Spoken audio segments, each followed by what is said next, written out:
রুমানাকে এভাবে কাঁদতে দেখে হাসানের খুব কষ্ট হলো। ইচ্ছে করলো দৌড়ে ছুটে গিয়ে রুমানাকে নিয়ে আসতে, একটু জড়িয়ে ধরতে ইচ্ছে করলো। তবে হাসান এমনটা করবে না, কেননা জানে রুমানাকে প্রশ্রয় দিলে কিছুদিন পর রুমানা আবারও একই ভুল করবে। হাসান আবারও বেশ স্বাভাবিক গলায় বলল, আমি তো তোমাকে চলে যেতে বলিনি।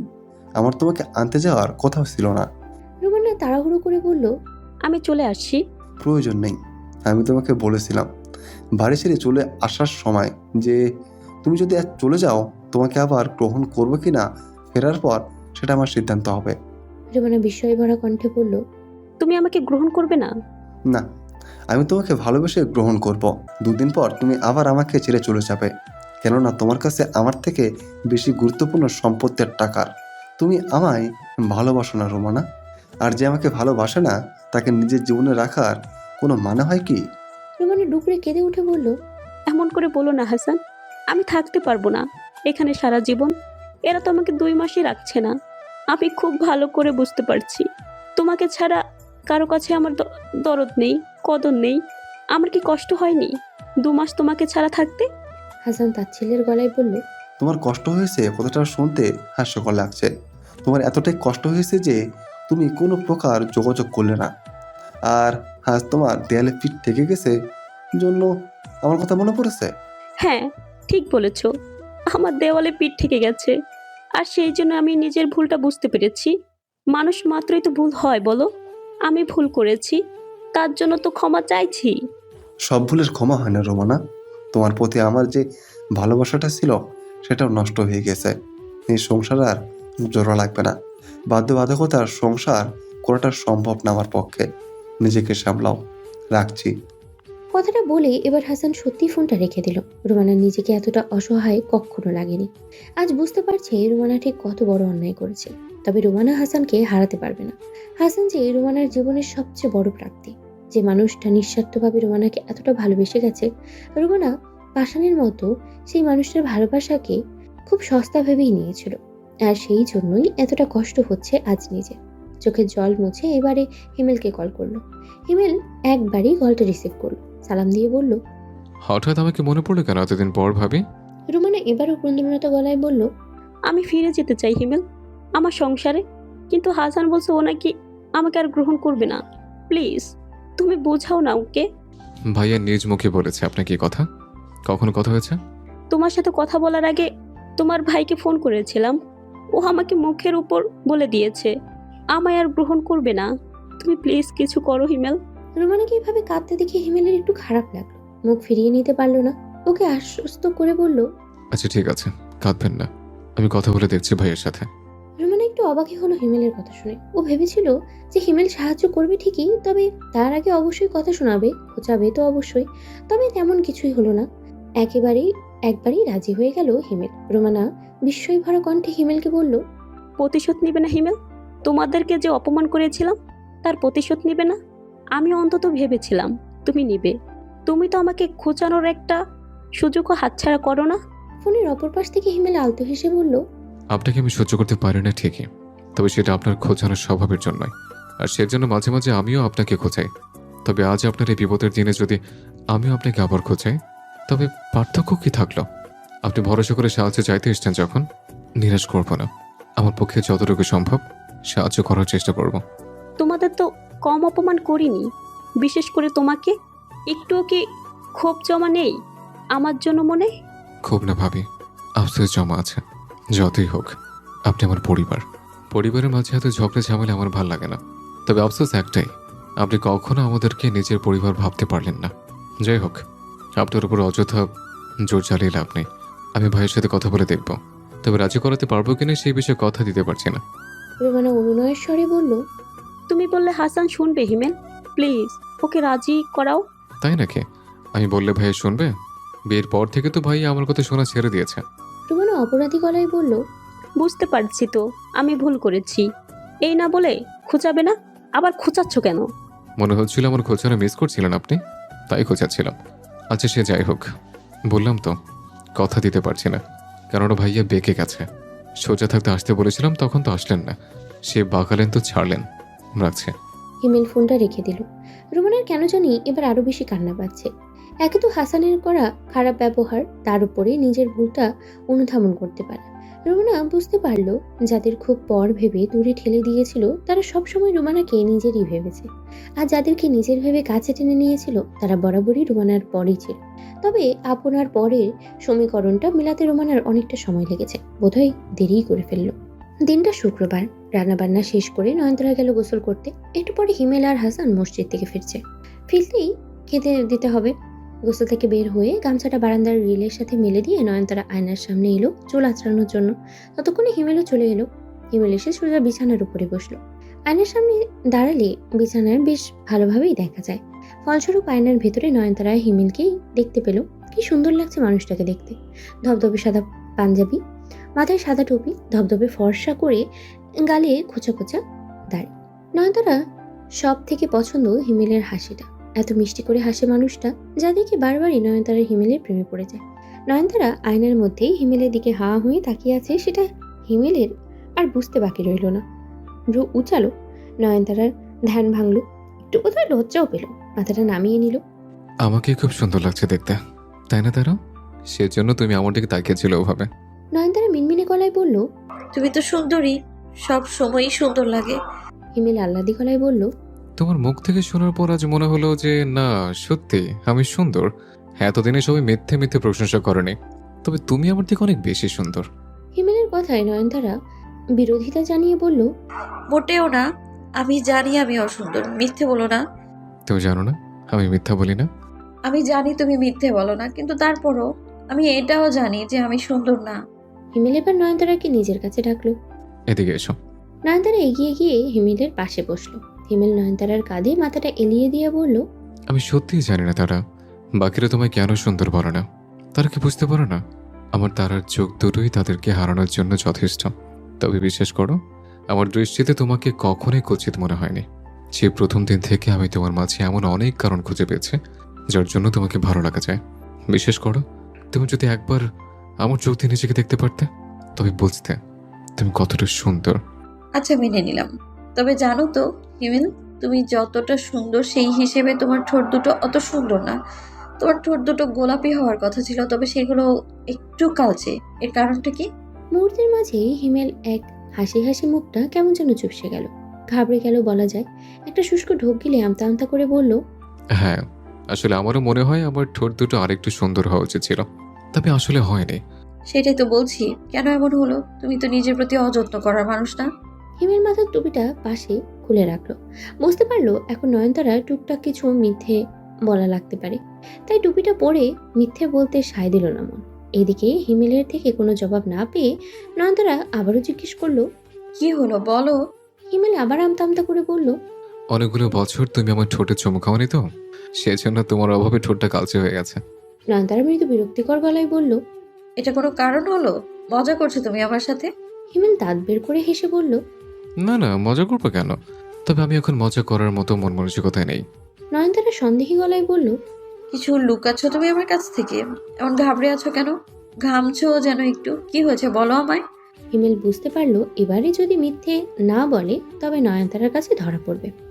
অনেকক্ষণ নিজেকে মনে মনে বোঝালো যে নয়নতারাকে আজ মিথ্যে বলতেই হবে, সত্যিটা লুকাতে হবে নয়নতারার কাছ থেকে, কেননা নয়নতারা সিগারেট একদমই পছন্দ করে না।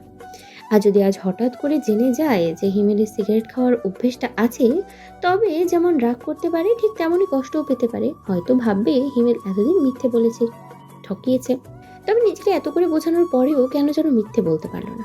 নয়নতারার পায়ের সামনে দুই হাঁটু গেড়ে বসে নয়নতারার হাত দুটো হাতের মুঠোয় নিয়ে অপরাধী গলায় বলল। আমায় ক্ষমা করে দিও তারা, সত্যি বলছি আমি তোমাকে মিথ্যা বলতে চাইনি, তোমাকে কষ্ট দিতেও চাইনি। তবে আমি জানি তোমার এই অভ্যাসটা পছন্দ না, সেজন্য বলিনি। তার মধ্যে সেদিন বাবাও একই কথা বলেছিল, তারপর আরো ভয় পেয়ে গিয়েছিলাম। নয়নতারা যদিও বুঝতে পারলো হিমেল কিসের কথা বলছে, তবে এমন একটা ভাব করলো যে ও কিছুই বোঝেনি, কেননা হিমেল এখনো পুরোপুরি কথাটা স্বীকার করেনি। অবুঝের ন্যায় প্রশ্ন করলো। কিসের কথা বলছো? হিমেল আবারও অপরাধী গলায় বলল। তুমি রাগ করো না তারা, আমি ছেড়ে দেবো সিগারেট খাওয়া, কথা দিচ্ছি।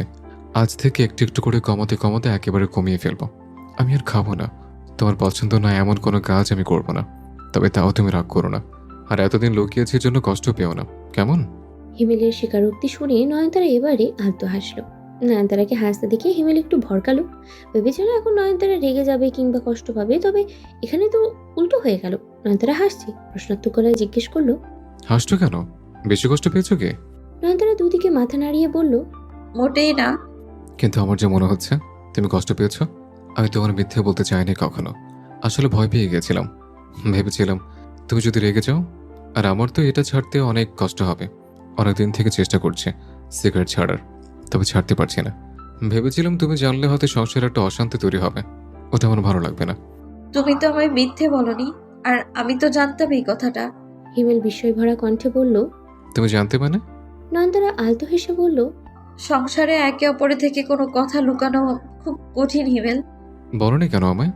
আমি চেয়েছিলাম তুমি নিজে আমায় এই কথাটা জানাও। তার মানে তো আমি দিনের পর দিন তোমায় মিথ্যে বলেছে, তুমি অনেক কষ্ট দিয়েছে।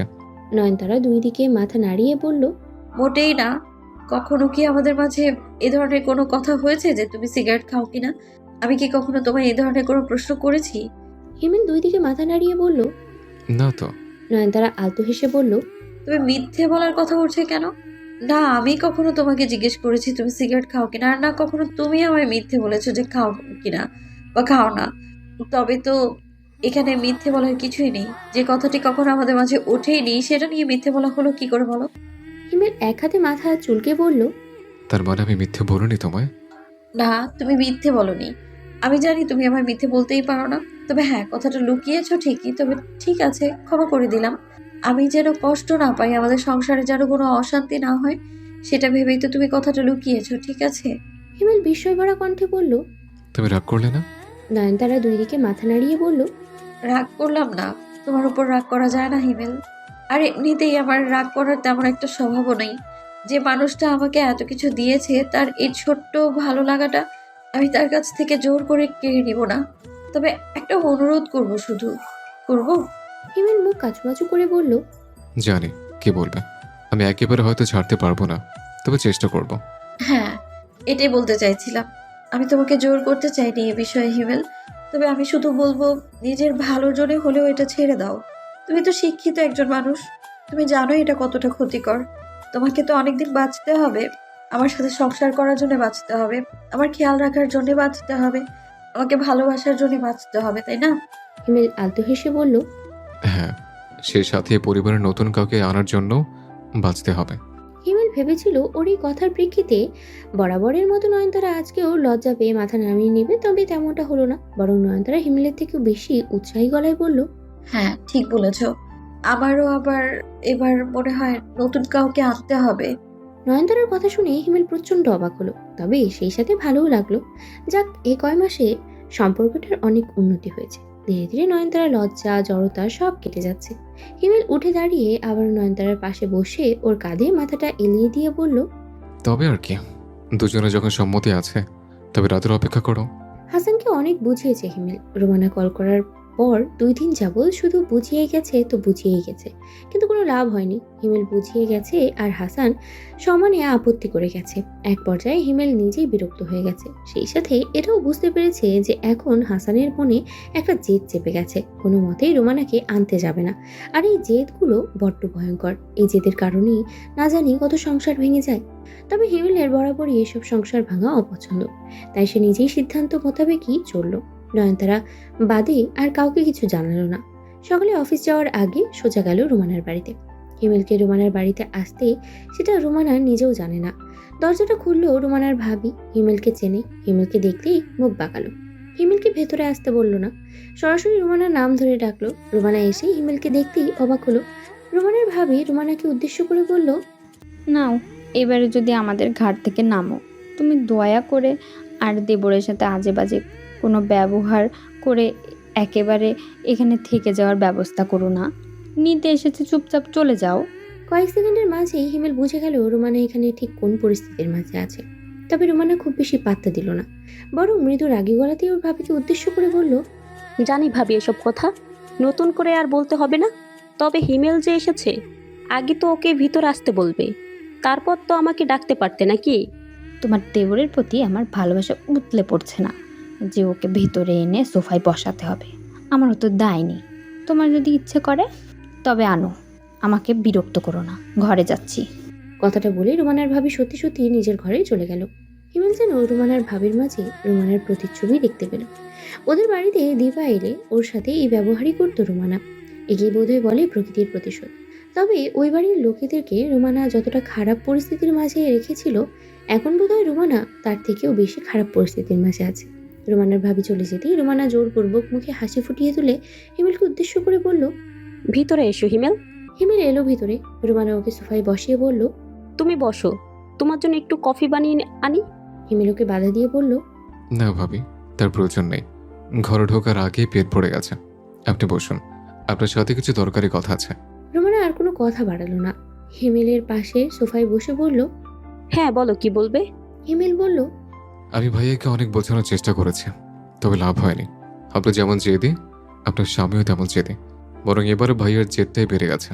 রুমানা মলিন হেসে বলল, বুঝতে পেরেছি, নিজের হাতে নিজের দুর্ভাগ্যকে টেনে এনেছি।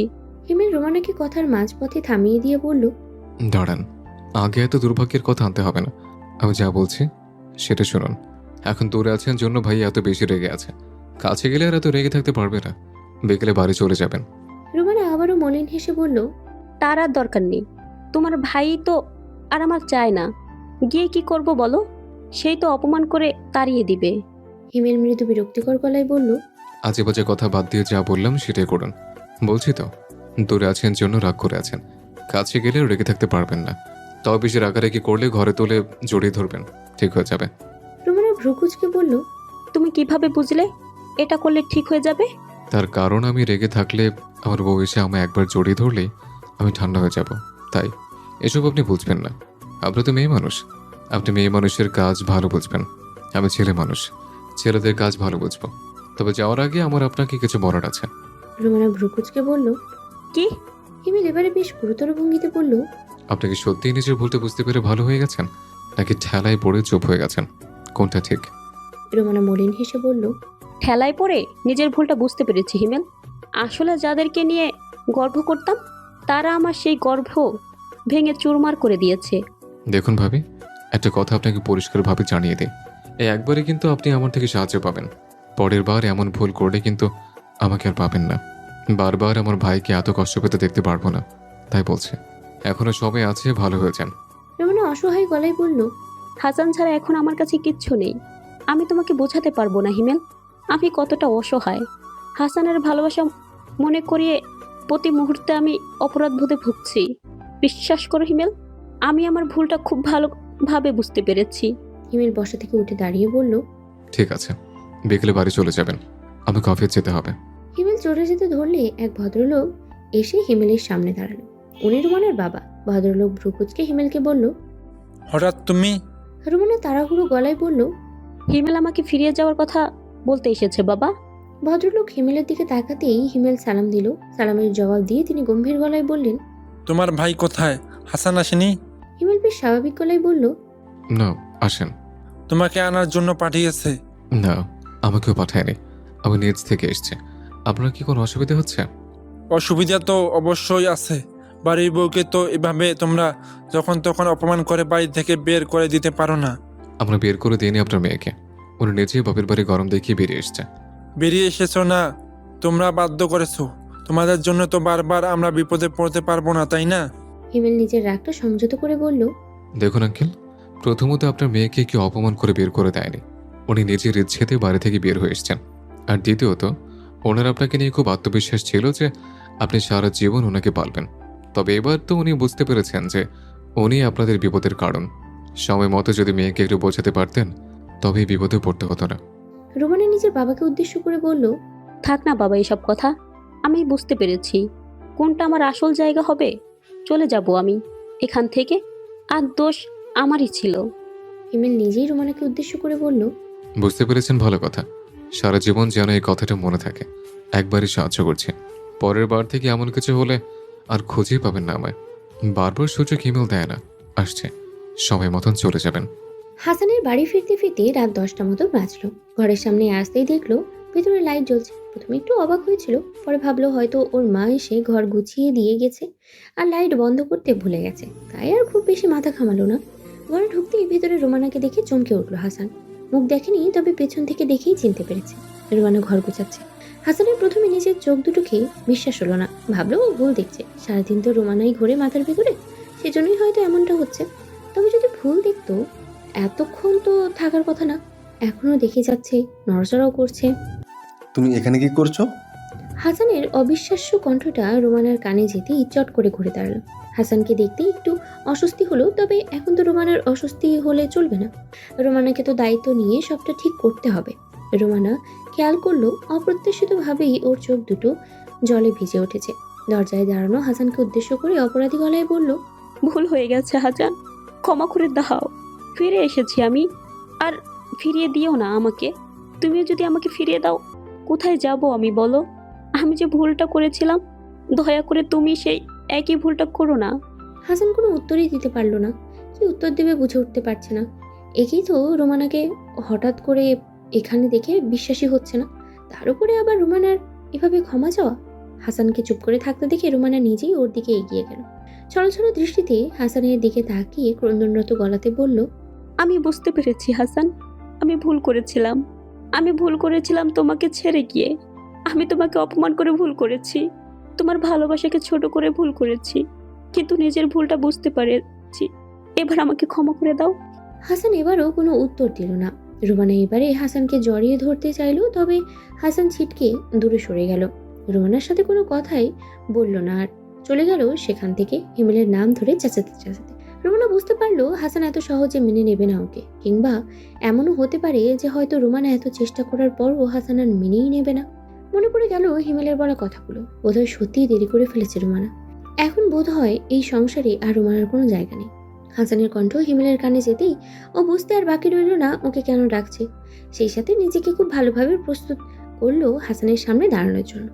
ঘর থেকে বেরিয়ে এলো হিমেল, ওর পিছন পিছন নয়নতারাও এলো। এত চেঁচামেচির আওয়াজ ঘর থেকে মমতা বেগমও বেরিয়ে এলেন। হিমেলকে দেখতেই হাসান রাগান্বিত গলায় বলল, রুমানা আমার ঘরে কি করছে? হিমেল বেশ স্বাভাবিক গলায় বলল, ভাবি এসছে তো ওই ঘরে যাবে না তো কোন ঘরে যাবে? একদম আজে বাজে কথা বলবি না হিমেল। তুই নিয়ে এসেছিস ওকে, তাই না? আমি আনিনি ভাবিকে, আমি কেন আনতে যাব? একদম মিথ্যে বলবি না। আমি খুব ভালো করে বুঝতে পারছি যে তুই ওকে নিয়ে এসেছিস, কেননা তুই চাস যেন এই সম্পর্কটা ঠিক হয়ে যায়। হিমেল এবারে কিঞ্চিত বিরক্তিকর গলায় বলল, না ভাইয়া, আমি আনিনি ভাবিকে, ভাবি নিজে এসছে। ততক্ষণে সেখানে রোমানাও চলে এসেছে। হাসানকে হিমেলকে দোষারোপ করতে দেখে নিজেই পেছন থেকে মিনমিনে গলায় বলে উঠল, হিমেলের কোনো দোষ নেই হাসান, আমি নিজ থেকে এখানে এসেছি। রোমানা কথাটা বলতেই হাসান অগ্নিদৃষ্টিতে ওর দিকে তাকিয়ে আঙ্গুল উঁচিয়ে শাসিয়ে বলল, ইউ জাস্ট শাট আপ। তোমার থেকে আমি কিছু শুনতে চাইনি। তোমার সাথে তো আমার কোনো কথাই নেই। হাসানের এক ধমনকেই রোমানা চুপ করে গেল। হাসান পুনরায় হিমেলকে উদ্দেশ্য করে বলল, যেমন নিজে নিয়ে এসেছিস তেমন আবার ফেরত দিয়ে আয়। আমি খুব স্পষ্টভাবে তোকে সবটা জানিয়েছিলাম ইমেল, যে আমার পক্ষে এই সম্পর্কটা আর এগিয়ে নিয়ে যাওয়া সম্ভব না। ভাইয়া, এত রাগারাগি করা ঠিক না। যা ঝামেলা হয়েছে মিটিয়ে নাও ঘরে গিয়ে। এভাবে অযথা আমার সামনে ঝামেলা করো না। ঘরে গিয়ে দুজনে মিলে সমাধান করার মতন আর কিছু অবশিষ্ট নেই হিমেল। রুমানা খুব ভালো করে জানতো যে ও ফিরে এলে আমি ওকে গ্রহণ করব না, আর সেটা ও চলে যাওয়ার সময়ই আমি ওকে স্পষ্টভাবে জানিয়ে দিয়েছিলাম। এই 2 মাস যখন ওর আমাকে কোনো প্রয়োজন হয়নি, আশা করছি বাকি জীবনও প্রয়োজন হবে না। ওর বাবা তো আছে, সারা জীবন বসে খাওয়ানোর ক্ষমতা আছে ওনার। হিমেল কিছু বলার আগেই এবারে পেছন থেকে রোমানা ক্রন্দনরত গলায় বলল, খাওয়াবে না ওরা আমায় হাসান? এই 2 মাসে আমি বেশি হয়ে গেছি ওদের কাছে। সত্যি তুমি ঠিক বলেছিলে, এটাই আমার আসল বাড়ি। ওই বাড়িতে কেউ আমাকে সহ্য করতে পারছিল না। সেটা একান্ত তোমার ব্যক্তিগত ব্যাপার রোমানা, তবে আমি তোমায় স্পষ্ট করে একটা কথা বলে দিচ্ছি, আমি তোমার সাথে থাকবো না। রোমানা খুব অপমানিত বোধ করলো। সবার সামনে হাসান ওকে কত বাজেভাবে অপমান করছে। এর আগে কখনো এমনটা হয়নি। হাসান তো অন্যদেরকে রোমানাকে কিছু বলতে দেয়নি, আর সেখানে আজ নিজেই সবার সামনে এভাবে রোমানাকে ছোট করবে, এটা হতেই পারে না। তবে আজ এত মান সম্মানের দিকে তাকালে চলবে না। হাসানের কাছে ঠিক যতটা ছোট হলে নিজের সংসারটা বাঁচানো যায়, ততটা ছোট হতে হবে। রোমানা সরাসরি হাসানের পায়ের কাছে বসে পড়ল, হাত জোর করে ক্ষমা চেয়ে বলল, আমাকে আর একটা সুযোগ দাও হাসান। আমার তো অনেক অপরাধ ক্ষমা করে দিয়েছো, অনেক সুযোগ দিয়েছো আমায়, তবে শেষ একটা সুযোগ দিতে পারবে না? আমি তো বলছি আমি ভুল করেছিলাম, তুমি তো তাই বলে সেই একটা ভুল করবে। এভাবে যে সংসারটা তাহলে ভেঙে যাবে। বিশ্বাস করো, আমার যাওয়ার কোনো জায়গা নেই। হাসান তাচ্ছিল্যর গলায় বলল, আর ঠিক সেই কারণেই তুমি নিজের ভুলটা বুঝতে পারছো। তুমি কিন্তু আমাকে ভালোবেসে এখানে ফিরে আসোনি রুমানা। তোমার থাকার সমস্যা হচ্ছিল, তোমাকে কথা শুনতে হচ্ছিল, তোমার যাওয়ার কোনো জায়গা নেই, সেজন্যই তোমার আমার কথা মনে পড়েছে। মানে বুঝলে, ঠেলায় পড়ে তুমি এসেছো আমার কাছে। রুমানা ক্রন্দনরত গলায় বলল, হ্যাঁ মানছি, এগুলোর জন্যই আমি এখানে এসেছি। তবে আরেকটা কারণ আছে হাসান, আমি তোমার গুরুত্বটা বুঝতে পেরেছি। হাসান, এসব থেকে অবহেলা পাওয়ার পর আমি তোমার ভালোবাসাটা অনুভব করতে পেরেছি। আমার ভুলটা বোঝানোর জন্য কিছু তো একটা ঘটতে হতো আমার সাথে, তাই না? হাসান আবারও তাচ্ছিল্যের গলায় বলল, দেখেছো, তুমি নিজেও স্বীকার করতে পারলে না যে আমার প্রতি ভালোবাসা থেকে তুমি আবার আমার কাছে ফিরে এসেছো। দয়া করে আমাকে আর ব্যবহার করো না। অনেক ব্যবহার করেছো আমাকে, এবার একটু শান্তিতে থাকতে দাও। রুমানা এবার দুই হাতে হাসানের পা জড়িয়ে ধরে বলল, এমন করে বলো না হাসান, দেরি তো হোক, যেভাবেই হোক আমি তোমার ভুলটা বুঝতে পেরেছি। ক্ষমা করে দাও আমায়। তুমি বলো, আমি যদি আমার ভুলটা উপলব্ধি করতে না পারতাম, তবে কি আমি রোমানা তোমার পায়ে পড়ি? তোমার ভালোবাসা বুঝতে পেরেছি আমি হাসান, তবে হয়তো আমার অহংকারের জন্য সেসব চাপা পড়ে গিয়েছিল। ভবিষ্যতে যে তুমি আবার এমন করবে না, তার কি কোনো নিশ্চয়তা আছে? রুমানা আত্মবিশ্বাসের সাথে বলল, আমি আর কখনো এমনটা করব না। তোমার মনে হয় আমি আর এমন করব? আমি জানি এবার আর কোনো ভুল করলে একেবারের জন্য তোমায় হারিয়ে ফেলবো আমি। মমতা বেগম বরাবরই অপছন্দ করেন রোমানাকে, তবে আজ একটু খারাপই লাগছে রোমানার অবস্থাটা দেখে। মেয়ে মানুষ এমন অসহায়ই হয়। যদিও রোমানার এর জন্য দায়ী, তবে অনেক মেয়ে কোনো অপরাধ ছাড়াই এমন অসহায় হয়। তিনিও হয়তো অনেকবার নিজের অসহায়ত্বের কারণে এই সংসারে ঝামেলা হওয়ার পরেও নিজের বাপের বাড়িতে গিয়ে উঠে থাকতে পারেননি। তার নিজের মেয়েরও তো একই অবস্থা। তিনিও তো তার মেয়েকে বাড়াবাড়ি ঠেলে শ্বশুরবাড়িতে পাঠিয়েছেন। তিনি হয়তো জানতেন যে মেয়ে শ্বশুরবাড়িতে গিয়ে ভালো থাকবে না, তবে বাপের বাড়িতেও যে ভালো থাকবে তেমনটা না। একটু হলেও রোমানার জন্য মায়া হলো। এগিয়ে গিয়ে হাসানকে উদ্দেশ্য করে বলল, হ্যাঁ রে বাবা, যা হয়েছে ভুলে যা। ও ক্ষমা চাইছে তো, মেয়েটা অসহায় দেখে বুঝতে পারছিস না? মমতা বেগমের কথায় তাল মিলিয়ে হিমেলও বলল, বলেছ ভাইয়া, না তুমি ভাবিকে ছাড়া ভালো আছো, না ভাবি তোমাকে ছাড়া ভালো আছে। একটা সুযোগ দিয়ে দাও। আমি জানি এটা বলাটা খুবই সহজ, আমি হলেও হয়তো পারতাম না ক্ষমা করতে। তবে তুমি তো ভাবির এমন অনেক অপরাধ ক্ষমা করে দিয়েছ, তবে আজ শেষবার মতন ক্ষমা করে দাও। হাসানের এখন নিজেরই কেমন যেন অস্থির লাগছে। খুব করে চাইছে রোমানাকে ক্ষমা করে দিতে, তবে পারছে না। কেন জানি বারবার শুধু একটা কথাই মনে পড়ছে যে রোমানা ওকে ভালোবেসে ফিরে আসেনি, ঠেলায় পড়ে এসেছে। 2 দিন পর হয়তো আবার ছেড়ে চলে যাবে। সেই মানুষটাকে কি ক্ষমা করা যায়? হাসান নিজেই কেমন যেন অসহায় গলায় হিমেলকে উদ্দেশ্য করে বলল, তোরা পারছিস ক্ষমা করতে, আমি কেন পারছি না? আমি ওর কার্যকলাপগুলো ভুলতেই পারছি না হিমেল। আমি ভুলতেই পারছি না যে ও কি অনায়াসে 2 মাস আমার সাথে কোনো প্রকার যোগাযোগ না করে থাকলো। রোমানা আবারও শব্দ করে কেঁদে উঠে বলল, ভুল করেছি হাসান, লজ্জায় যোগাযোগ করতে পারছিলাম না তোমার সাথে। কোন মুখে তোমাকে কল করতাম বলো? কিন্তু বিশ্বাস করো, আমি অপেক্ষা করছিলাম তোমার। আমি ভেবেছিলাম তুমি আসবে আমাকে নিতে। হাসান এবারে একটু শব্দ করে হেসে উঠে তার ছেলের গলায় বলল, সেই আবার আমাকে নিচু হতে হতো, তাই তো? তুমি এত কিছু বুঝেছ, আমার জন্য অপেক্ষা করেছো, অথচ একবার একটু এই সম্পর্কে নিচু হয়ে আমাকে একটা কল দিতে পারোনি এতদিন। তুমি যদি চলে যাওয়ার পরের দিন একটাবার কল করে আমায় বলতে যে ফিরিয়ে নিয়ে আসতে, আমি কি যেতাম না? তুমি দীর্ঘ 2 মাস জেদ ধরে বসেছিলে। পারবো না আমি নিজেকে বোঝাতে। তোমায় ক্ষমা করা আমার পক্ষে সম্ভব না। কথাটা বলে হাসান এবারে বাড়ি থেকে বেরিয়ে গেল। পেছন থেকে হিমেল ডাকলো, মমতা বেগম ডাকলো, তবে কোনো সারা শব্দ পাওয়া গেল না। নয়নতারা এই পুরোটা সময় চুপ করেছিল। এমনিতেই রোমানা নিশ্চয়ই অনেক অপরাধ বোধ করছে। এর মাঝে নয়নতারা কিছু বললে হয়তো আরো খারাপ লাগবে, তাই চুপই ছিল। তবে এবারও নয়নতারা চিন্তিত গলায় হিমেলকে উদ্দেশ্য করে বলল, তুমি ভাইয়ার সাথে যাও। রাগের মাথায় কোথায় যায় কি করে বসে ঠিক নেই, যাও। হিমেল কোনো রকমে কোনো সময় ব্যয় না করে দৌড় দিল। তবে বাইরে গিয়ে হাসানকে পেল না। বাইক নিয়ে বেরিয়ে পড়েছে ছেলেটা। হিমেল একবার ভাবলো ও যাবে, তবে বাইক বের করতে করতে হাসান বহু দূর চলে যাবে, খোঁজ পাবে না। হিমেল ভেতরে চলে এলো। হিমেলকে ভেতরে আসতে দেখে নয়নতারা বলল, চলে এলে কেন? আমি যেতে যেতে ভাইয়া চলে গেছে বাইক নিয়ে, ধরতে পারতাম না। তাহলে একটা কল করো। না থাক, এখন কল না করি, বাইকের উপর আছে, কিছুক্ষণ পরে কল করব। মেঝে মেঝেতে বসা রোমানা কাঁদতে কাঁদতে হিমেলকে উদ্দেশ্য করে বলল, আমার ফেরাটা উচিত হয়নি হিমেল। তোমরা সবাই আমাকে সুযোগ দিয়ে কি করবে? যা সুযোগ দেওয়ার কথা ছিল সেই তো দিল না। হিমেল নিজে এবারে রাগান্বিত গলায় বলল, কি দরকার ছিল মাতাপুরি করে ঝামেলাগুলো করার? বুঝিয়েছিলাম না 1000 বার করে বাপের বাড়িতে বেশি দিন টিকতে পারবেন না। মিলল তো আমার কথা? বুদ্ধি যখন হাঁটুর নিচে থাকে, অন্য কেউ পরামর্শ দিলে তা একটু শুনতে পারেন। নয়নতারা ইশারায় হিমেলকে থামতে বলল, নাহলে হিমেল হয়তো আরো কিছু বলতো। রোমানাকে দেখে তো এখন নয়নতারারও খারাপ লাগছে, বুঝতে পারছে ভুল করেছে, তবে রোমানা এখন সত্যিই অসহায়। এতটা অসহায় তো কোনো এক সময় নয়নতারা নিজেও ছিল না, কারণ ওই বাড়িতে সব সময় নয়নতারার বাবা ছিল, যে কোনো পরিস্থিতিতেই নয়নতারাকে একা অনুভব হতে দেয়নি। কিন্তু রোমানার পাশে তো এখন ওর নিজের বলতে কেউই নেই। নয়নতারা হিমেলকে উদ্দেশ্য করে বলল, তুমি ভাইয়াকে কল করে দেখো না খুঁজে পাও কিনা। মাথা ঠান্ডা হলে বাড়ি ফিরে আসতে বলো, নইলে তুমি গিয়ে নিয়ে এসো। হিমেল একটু তেতে উঠেই বলল, ফোন ধরলে তো খোঁজ নেব। জানি ধরবে না ফোন। বাড়ি ফিরবে ভোরের দিকে। যাও ঘুমিয়ে পড়ো। মা তোমাকেও বলছে, ঘুমিয়ে পড়ো দয়া করে।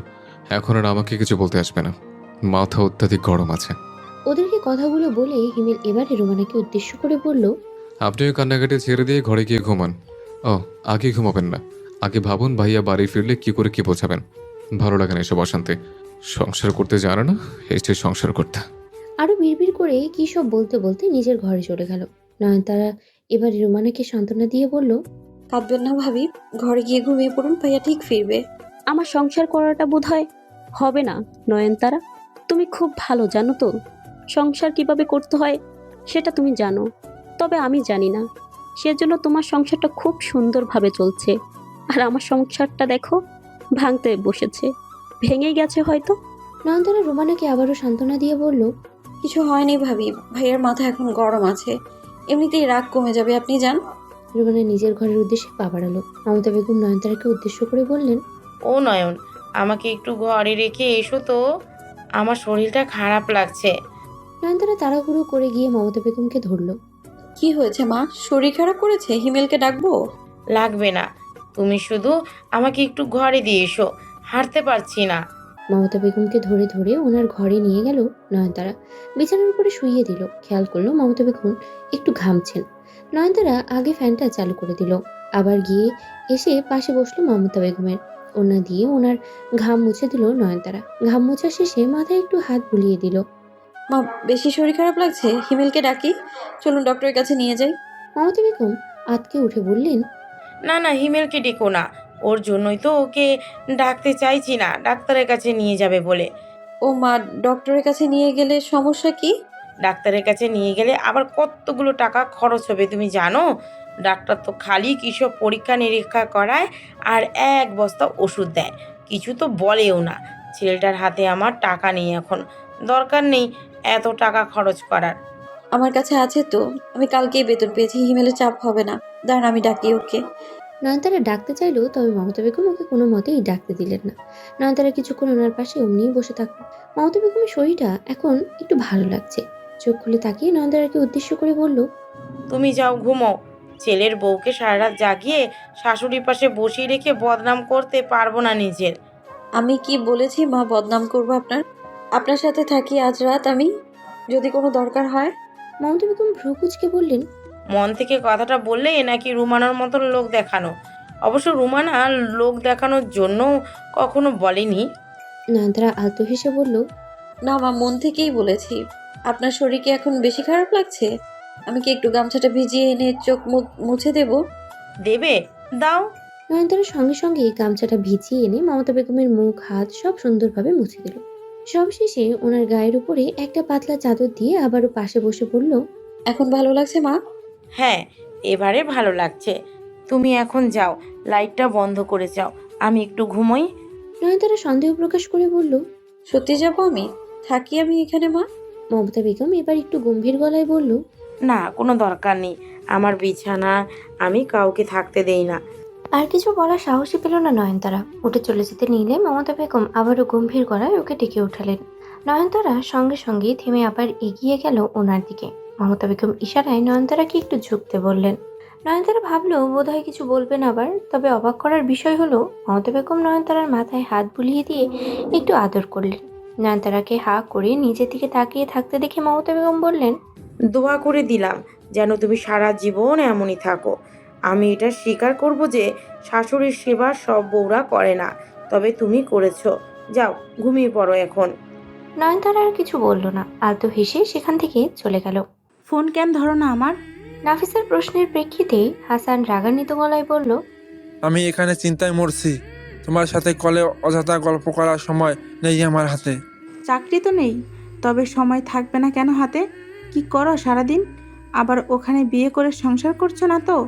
একটা বিয়ে করেই তো ভুল করেছি।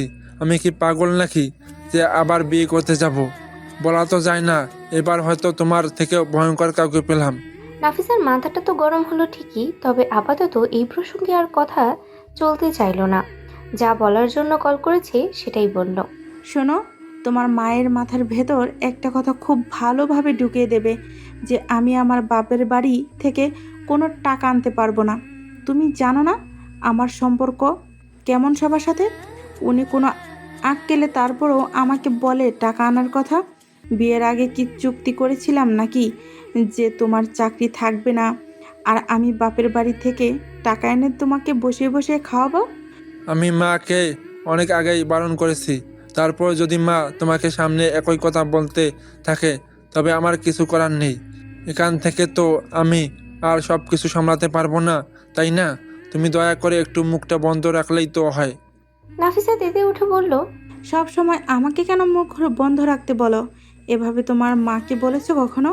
মায়ের বেলায় গিয়ে তুমি মিনমিন করে কথা বলো, ভেজা বেড়াল হয়ে যাও, আর যত গর্জন সব আমার বেলায় বের হয়, তাই না?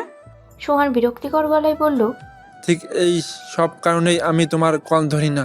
এমনিতেই চাকরির জন্য মাথা সারাদিন ঘোরে, তার মাঝে তোমার এই বক বক শুনতে মন চায় না আমার। আমার কবে নিয়ে যাচ্ছ ওখানে সেটা বলো আগে। সোহান রাগী গলায় বলল, মাথা খারাপ তোমার? আমি নিজে এখানে চাকরি পাচ্ছি না, তোমাকে কেন আনতে যাব? দেশে আসো, চুপচাপ থাকো, খেতে পারছো অন্তত। এখানে তো কিছুদিন পর আমি খেতেও পারবো না। ও আচ্ছা, এবার বুঝতে পারছি আমি সব কিছু। সত্যি করে বলো তো, আদৌ তোমার চাকরি গিয়েছে নাকি তুমি আমাকে ওখানে নিয়ে যাবে না সেজন্য এসব অজুহাত দেখাচ্ছ? তোমার মা এসব শিখিয়েছে, তাই না? সোহানের সহ্যের সীমা পেরিয়ে গেল। তাই বলে এই বিষয়ে সোহান মশকরা করবে? যদি নাফিসাকে নিজের কাছে আনার ইচ্ছে না থাকে তবে সরাসরি বলে দেবে। নাফিসার মতো বানিয়ে বানিয়ে মিথ্যে বলতে যাবে না সোহান। তবে সোহান এটা জানে এই মেয়েকে এখন বুঝিয়েও লাভ হবে না। রাগান্বিত গলায় বলল, তোমার যা মনে হয় তাই, তবে ভুলেও আর আমাকে কল করবে না। কল করবো না মানে? 2 মাস হয়ে যাচ্ছে কোনো টাকা পাঠাও না আমায়। আমার কি হাত খরচ লাগে না? আমি চলবো কিভাবে? সোহান ফোনটা রেখে দিতে ধরলেও রাখলো না, আবারও ফোনটা কানে ধরে বলল, আসার সময় তোমার হাতে আমি টাকা দিয়ে আসিনি। তুমি যখন দেখছো আমার চাকরি নেই তখন কি একটু বুঝে শুনে খরচ করতে পারো না? 20,000 টাকা তোমার হাতে দিয়ে এসেছিলাম আমি। নাফিসা, কি করেছো টাকাগুলো? নাফিসা একটু আমতা আমতা করে বলল, একটা কানের দুল বানিয়েছি। খুব ভালো করেছো। এখন যদি কিছুর প্রয়োজন হয় আবার কানের দুলটা বিক্রি করে সেই টাকা দিয়ে কিনে নিও। কথাটা বলেই সোহান কলটা কেটে দিল। নাফিসা আবারও কল করলো, তবে নম্বরটা বন্ধ পেল। নাফিসা এখন কি করবে বুঝে উঠতে পারছে না। এদিকে সোহানও ওকে পাত্তা দিচ্ছে না, কল করলে কল ধরে না, টাকা পাঠাচ্ছে না।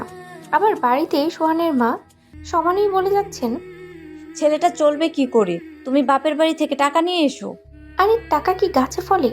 ওই বাড়ির ত্রিসামানায় গেলেও আকবর সাহেব ওকে ঘাড় ধাক্কা দিয়ে বের করে দেবে। টাকা দেবে এই ভাবনা তো দূরের কথা। কি যে বিপদে পড়েছে নাফিসা সেটা শুধু ও নিজেই জানে। সত্যি বলতে আগে যদি বুঝতো সোহানকে বিয়ে করলে এত ঝামেলা হবে তবে এত কষ্ট করে কখনোই সোহানকে পটাতই না। ভোরের দিকে হাসান ফিরল বাড়িতে। হাসান ঘড়িতে সময়টা দেখতেই বুঝতে পারলো এতক্ষণে বাড়ির অন্য কেউ না উঠলেও নয়নতারা ঠিকই ঘুম থেকে উঠে পড়েছে। মেয়েটা অনেক সকাল সকালই ঘুম থেকে উঠে রান্নাবান্না করে। কলিং বেল বাজাতে মন চাইল না হাসানের, কেননা জানি কলিং বেল বাজালেই এখন রুমানা এসে দরজা খুলে দেবে। আর আপাতত রুমানার মুখোমুখি হতে ইচ্ছে করছে না। বাধ্য হয়েই হাসান নয়নতারার নাম্বারে কল করলো। নয়নতারা ফোনটা রিসিভ করে উদ্বিগ্ন গলায় বলল, কোথায় আপনি ভাইয়া? সারা রাত কোথায় ছিলেন? চিন্তা করছিলাম তো আমরা। দরজা খোলা নয়নতারা, আমি বাইরে আছি। নয়নতারা ব্যস্ত গলায় বলল, এখনই খুলছি ভাইয়া। নয়নতারা তাড়াহুড়ো করে গিয়ে দরজা খুললো। সামনে হাসানকে দাঁড়িয়ে থাকতে দেখে চিন্তিত গলায় প্রশ্ন করলো, কোথায় ছিলেন ভাইয়া সারা রাত? একবার ফোনটা তো রিসিভ করা লাগে বলুন। আমরা তো চিন্তা করছিলাম সবাই। নয়নতারার সাথে অযথা রাগারাগি করে কোনো লাভ নেই। মেয়েটা নিতান্তই ভদ্র, তাই ওর সাথে অভদ্র আচরণ করা ঠিক হবে না। তাই হাসান জোরপূর্বক হলেও মুখে একটু হাসি ফুটিয়ে তুলে বলল, এমনি বাইরে কোথাও একটা ছিলাম, আর আমাকে নিয়ে এত চিন্তা করতে হবে না। যার তার জন্য আমি মরবো না। এসব কি কথা ভাইয়া? মরতে যাবেন কেন? আপনি ঘরে গিয়ে হাত মুখ ধুয়ে নিন, আমি খাবার দিচ্ছি আপনাকে। সারাত বোধহয় খাননি কিছুই। না, তার দরকার হবে না, তুমি যাও, কাজ করো, আমার খিদে নেই। নয়নতারা দরজার সামনে থেকে সরে দাঁড়াতেই হাসান ভেতরে এলো। নিজের ঘরের দিকে পা বাড়াতে গিয়ে আবারও থেমে গেল। পেছন ঘুরে তাকিয়ে নয়নতারাকে উদ্দেশ্য করে বলল, রোমানা কোথায়? নয়নতারা আমতা আমতা করে বলল, মানে ভাইয়া, ভাবি তো ঘরেই আছে। অন্য কোনো ঘরে থাকার ব্যবস্থা করে দিতে পারোনি? এটা কি করে করি বলুন তো ভাইয়া? এটা ভাবির বাড়ি, ভাবির সংসার, ভাবির ঘর। আমরা অন্য ঘরে থাকতে বলার কে? বেশ, তবে আমি বলছি। কথাটা বলে হাসান চলে যেতে ধরলে নয়নতারা তাড়াহুড়ো করে হাসানকে একবার ডাকলো। থেমে গেল হাসান। পেছন ঘুরে তাকাতেই নয়নতারা অনুনয়ের স্বরে বলল, দয়া করে অশান্তি করবেন না ভাইয়া। আমি জানি ভাবির ব্যবহারটা মোটেও ঠিক হয়নি, ভাবি অন্যায় করেছে। তবে একটা কথা কি জানেন ভাইয়া, মেয়েরা খুব অসহায় হয়। আমি জানি এই ক্ষেত্রে ভাবির ভুল ছিল, তাই ভাবি আপনি ভাবিকে গ্রহণ করতে চাইছেন না আপনি। আবার ওইদিকে অনেক মেয়ে আছে জানেন, যেখানে ওদের কোনো দোষ থাকে না, কিন্তু তারপরেও না স্বামীর বাড়িতে ওদের জায়গা হয়, আর না স্বামী তাড়িয়ে দেওয়ার পর বাপের বাড়িতে ওদের জায়গা হয়। আমি বুঝতে পারছি এই ক্ষেত্রে ভাবির ভুল ছিল, কিন্তু তবুও বলবো মিটিয়ে নিন সবটা, কারণ ভাবি নিজের ভুল বুঝতে পেরেছে। হাসান একটা দীর্ঘশ্বাস ফেলে বলল, আমি যে সবটা ভুলতে পারছি না নয়নতারা। আমার বারবার রোমানার করা কিছু অপমান মনে পড়েছে। বিশ্বাস কর, আমি ওকে খুব ভালোবেসেছি। আমি সবসময় ভালোবেসে ও সব ভুল ক্ষমা করে দিয়েছি, কিন্তু এবার ও এমন কিছু কথা আমাকে বলেছে যেগুলো আমি ভুলতে পারছি না। সারাটা জীবন যখন ক্ষমা করে দিয়ে গেলেন ভাইয়া শুধুমাত্র সংসারটা বাঁচানোর জন্য, এবার কি পারবেন না? তবে একটু চেষ্টা করে দেখুন। আপনি তো ভাবিকে সবসময় এই জন্যই ক্ষমা করে দিয়েছেন, যেন সংসারে অশান্তি না হয়, তাই না? হ্যাঁ, কিন্তু ও তো বুঝেনি। ভাবি যখন বোঝেনি তখনই আপনি যখন চেষ্টা করে গেছেন, তবে আজ যখন ভাবি বুঝতে পারছে, আর আজ আপনি চেষ্টা করবেন না ভাইয়া? আজ আপনি যদি চেষ্টা না করেন, এই সংসারটা যে ভেঙে যাবে সত্যি, তাহলে আপনার এতদিনের এত ত্যাগের কি লাভ হলো বলুন? শেষ একটা সুযোগ দিন ভাবিকে। হাসানের বুক চিরে আবার একটা দীর্ঘশ্বাস বেরিয়ে এলো। কিছু বলল না, চুপচাপ নিজের ঘরের উদ্দেশ্যে পা বাড়ালো।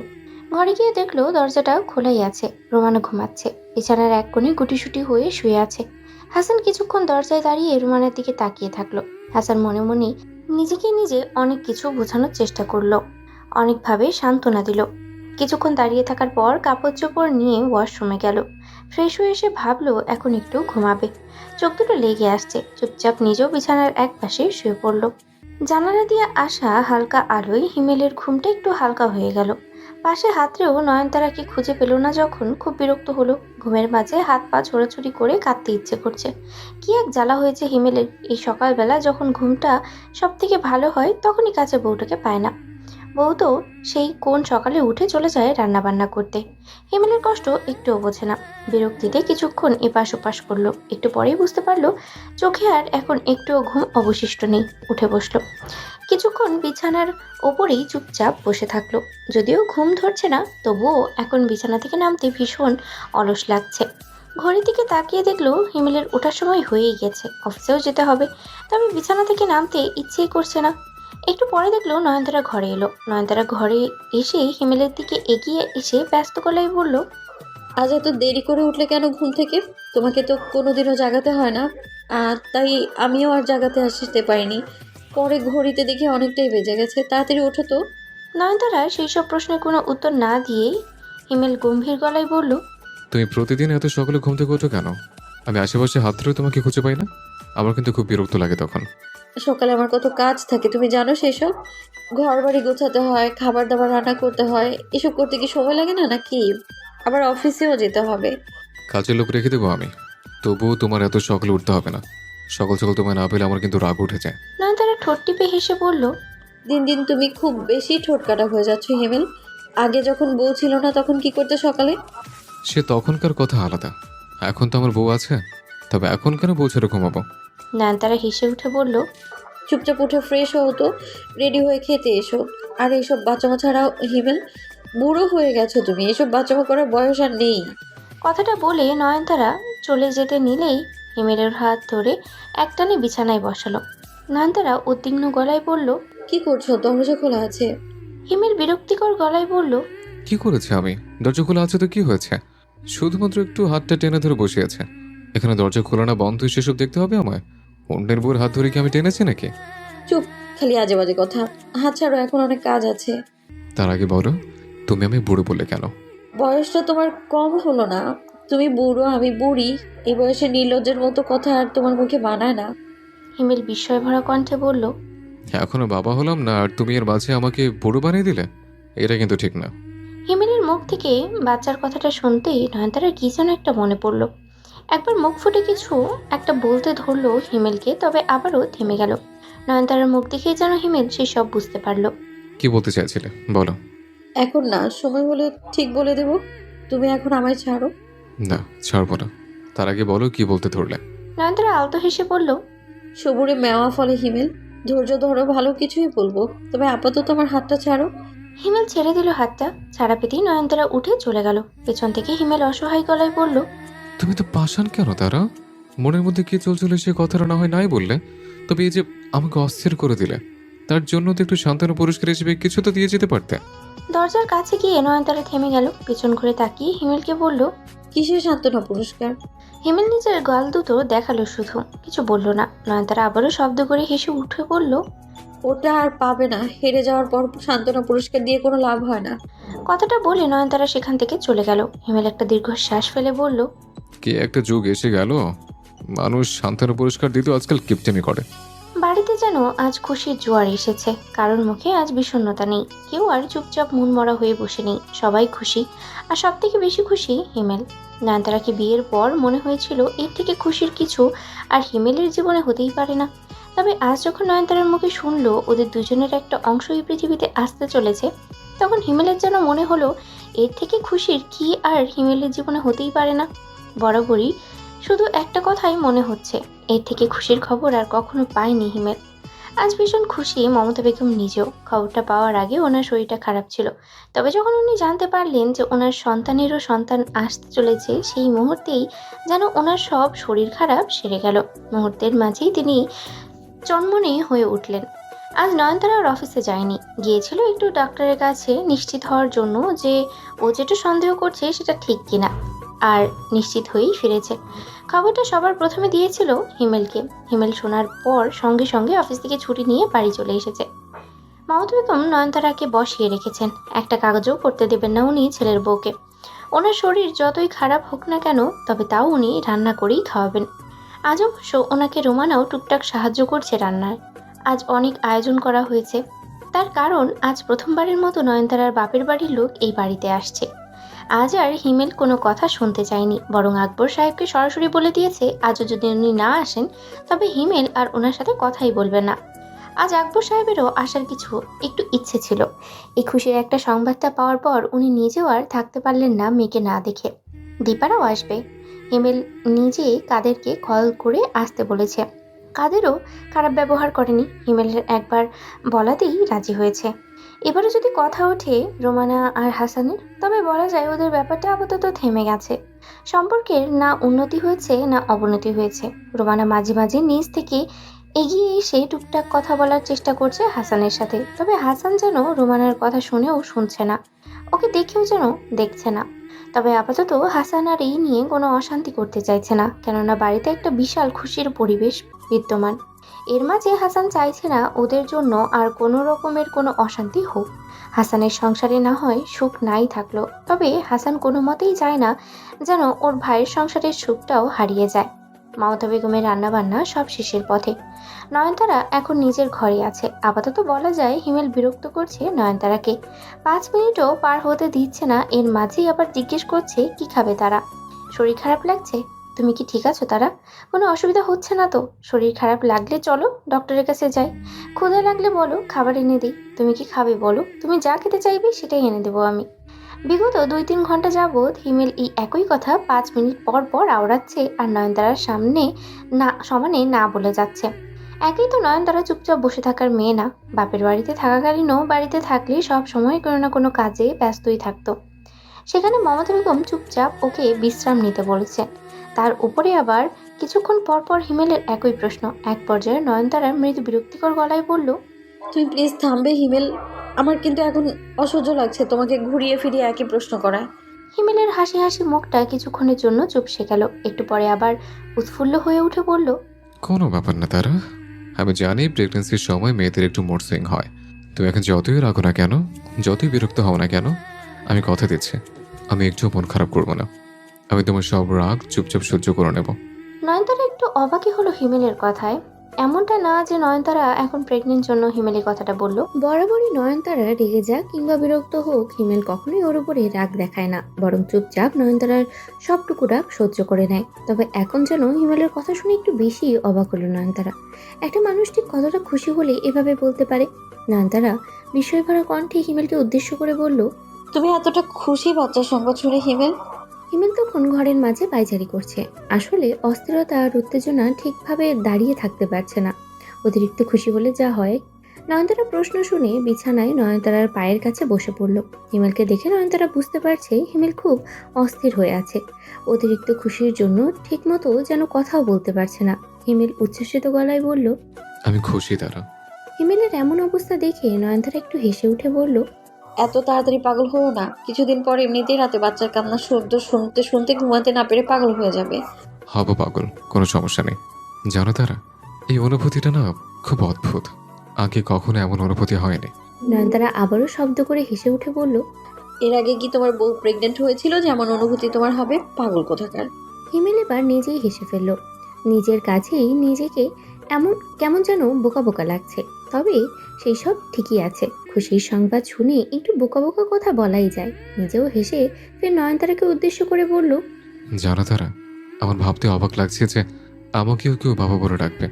জানো তো, সবাই শুধু ভাবে যে প্রত্যেকটা বাচ্চার কাছে বোধহয় মায়েরাই স্পেশাল, মায়ে বোধহয় তাদেরকে সব থেকে বেশি ভালোবাসে। তবে তেমনটা হয় না। বাবারাও প্রত্যেকটা সন্তানের কাছে খুবই স্পেশাল। ঠিক তেমনি প্রত্যেকটা সন্তান বাবাদের কাছেও ভীষণ আদরের হয়। জানি তো, আমি যেমন আমার বাবার কাছে বিশেষ, ঠিক তেমনি আমার বাবাও আমার কাছে বিশেষ। একদম ঠিক বলেছ। জানো, আমার বাবার কথা এখনো মনে পড়ে। তোমার শুনতে হয়তো হাস্যকর লাগবে, তবে কোনো ছোট বাচ্চাকে যদি আমি নিজের বাবার সাথে দেখি, আমার খুব খারাপ লাগে।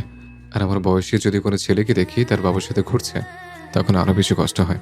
নয়নতারা খেয়াল করলো কথাটা বলতেই হিমেলের চোখ দুটো কেমন যেন ছলছল করে উঠল। কাঁদছো তুমি হিমেল? হিমেল তাড়াহুড়ো করে চোখ দুটো মুছে নিয়ে বলল, আরে না, এটা খুশির কান্না।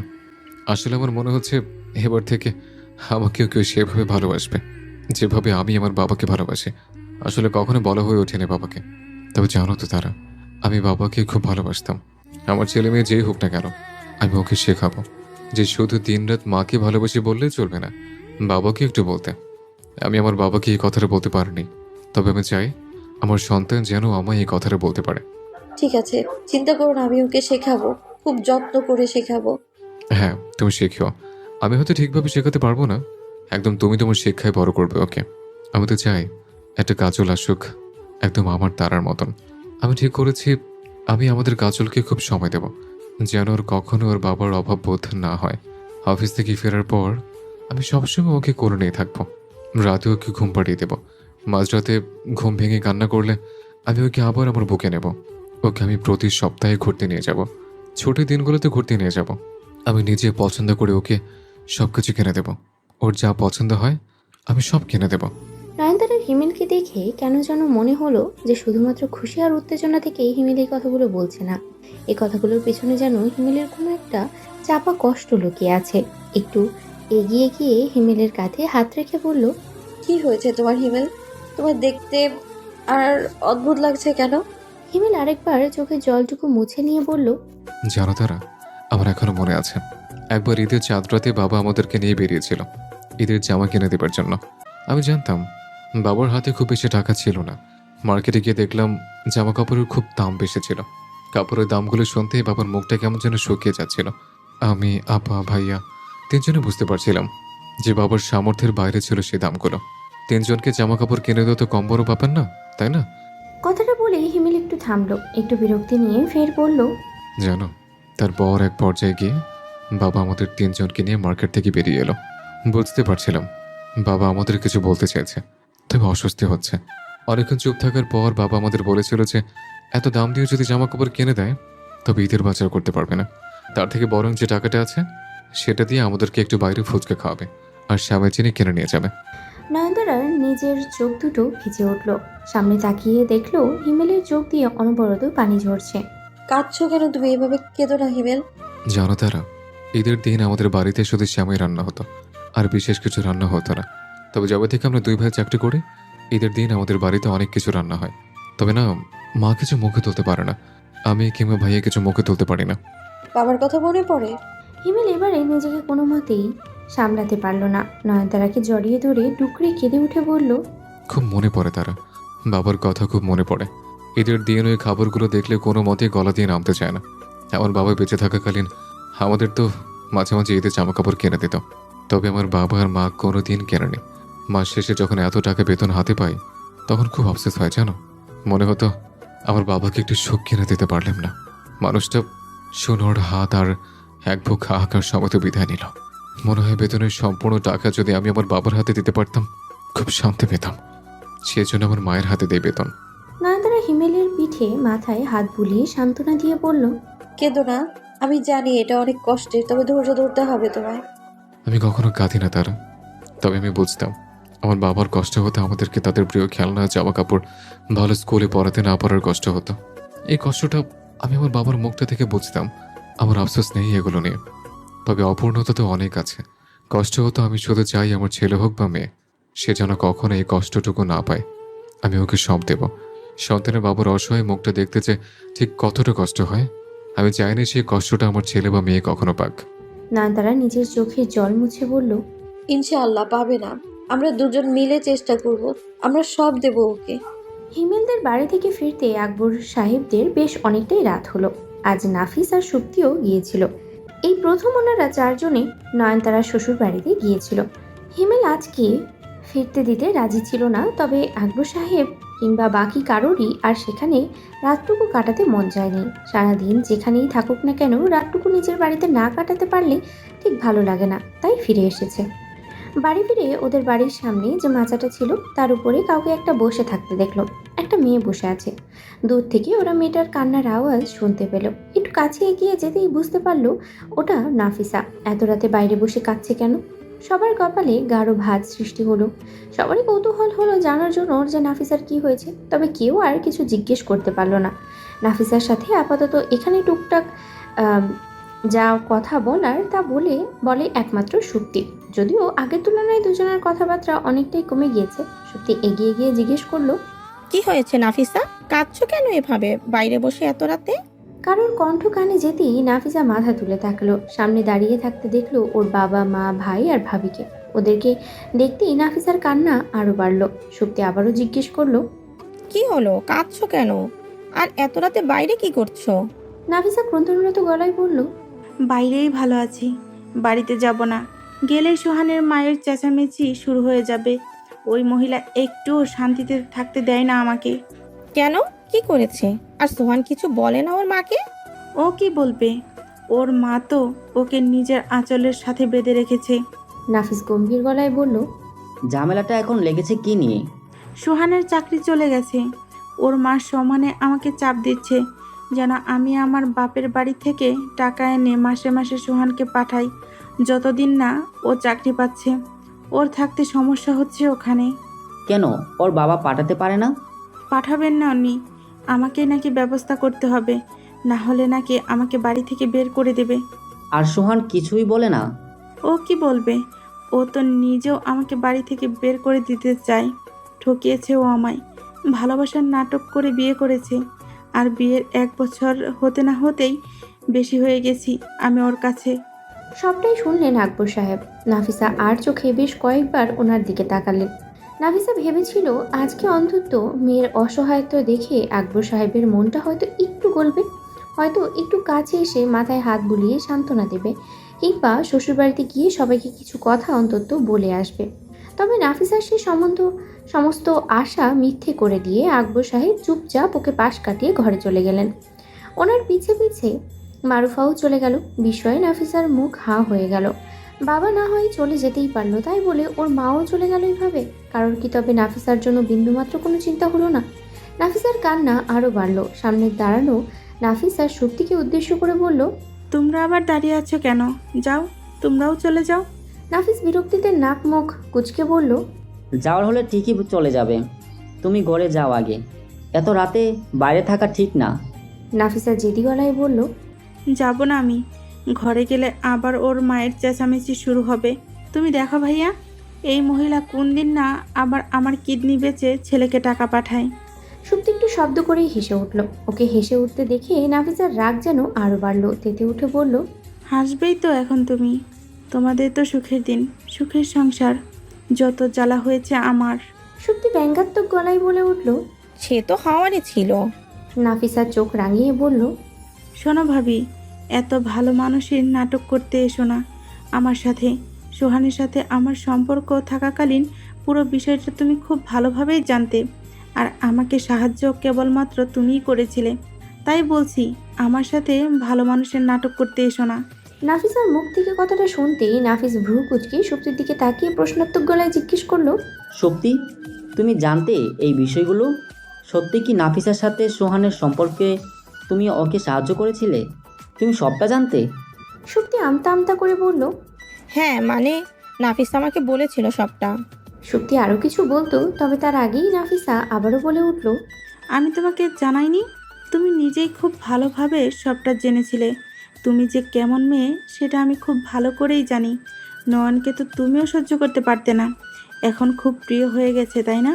তুমি যে কতটা লোভী আর স্বার্থপর সেটাকে আমি জানি না নাকি? সুপ্তি এবার নিজেও পাল্টা রাগী গলায় নাফিসাকে উদ্দেশ্য করে বলল, শোনো নাফিসা, একদম পুরো দোষ আমার ঘাড়ে চাপাতে আসবে না। তুমি কি ছোট বাচ্চা নাকি যে আমি তোমাকে যা বলবো তুমি তাই করবে? আমি কি তোমাকে বলেছিলাম সোহানের সাথে সম্পর্ক করতে? বলো না ঠিকই, তবে সোহানের সাথে কথা বলতে আমায় সাহায্য করতে বিভিন্নভাবে তুমি সাহায্য করেছো, কিন্তু সেটা ভুলে যেও না। সুপ্তির মনে হলো এখানে আর কিছু না বলাই ভালো, কেননা এখানে আর কথা তুলতেই নাফিসা আরও অনেক কিছুই বলতে পারে, যার ফলে পরে নাফিস আবার রেগে যেতে পারে। নাফিস, চলো এখান থেকে। এই মেয়ের সাথে কথা বলতে আসাটাই ভুল হয়েছে। দেখছো না ব্যবহারের কি ধরন? এই জন্যই তো শাশুড়ির সারাদিন ঝগড়া লেগে থাকে। এই মেয়ের সংসার হবে কি করে? নাফিস গম্ভীর গলায় সুপ্তিকে বলল। ভেতরে যাও তুমি। সুপ্তি আরও কিছু বলতো, তার আগেই নাফিস অগ্নি দৃষ্টিতে ওর দিকে তাকাতেই থেমে গেল সুপ্তি।